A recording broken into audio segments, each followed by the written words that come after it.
সাম্প্রতিক সময়ের ভয়াবহ বন্যা পরিস্থিতির মুখোমুখি বাংলাদেশ। উজান থেকে নেমে আসা পাহাড়ি ঢল আর ভারী বৃষ্টিপাতে বন্যায় ক্ষতিগ্রস্ত অন্তত 11টি জেলা। এই সংকটে জাতীয় ঐক্যের মধ্য দিয়ে বন্যা কবলিতদের সর্বাত্মক সহায়তায় এগিয়ে এসেছেন সব শ্রেণী পেশার মানুষ। সহযোগিতায় হাত বাড়িয়ে দিয়েছেন বিভিন্ন দেশে বসবাসরত প্রবাসী বাংলাদেশিরাও। দেশের ক্রান্তিকালে কখনো সম্মিলিত উদ্যোগ, কখনো চ্যারিটি শোর মধ্য দিয়ে অনুদান সংগ্রহ করছেন তারা।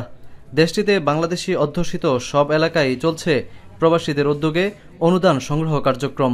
গানের মাধ্যমে সবাইকে প্রবাসীদেরকে এক করতে পারি এবং একসাথে একটা বড় ডোনেশন কালেক্ট করে এটা আমরা আমাদের ইউনিভার্সিটির যেই ডোনেশন বক্স আছে সেগুলোতে আমরা এগুলো সেন্ড করতে পারি। কিছু টাকা সংগ্রহ করে আমরা বাংলাদেশে যারা বন্যাতে পড়ে রয়েছে তাদেরকে আমরা কিছু সহযোগিতা করতে পারি।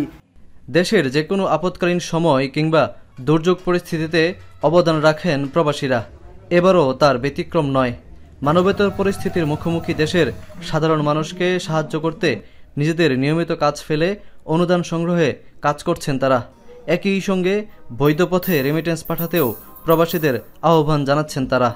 বাংলাদেশের এই দুর্যোগপূর্ণ মুহূর্তে প্রত্যেকটা প্রবাসী বাংলাদেশি যারা রেমিটেন্স যোদ্ধা তারা সবাই যেন পাশে এসে দাঁড়ায়, তাহলে আমরা এই মহাদুর্যোগ থেকে সবাই রক্ষা পাবো। মানবিকতা ও সমৃদ্ধির এই উদ্যোগে মালয়েশিয়ার পাশাপাশি বিভিন্ন দেশে বসবাসরত প্রবাসী বাংলাদেশিদের এগিয়ে আসার আহ্বান সংশ্লিষ্টদের। শাহরিয়ার তারেক, এখন মালয়েশিয়া।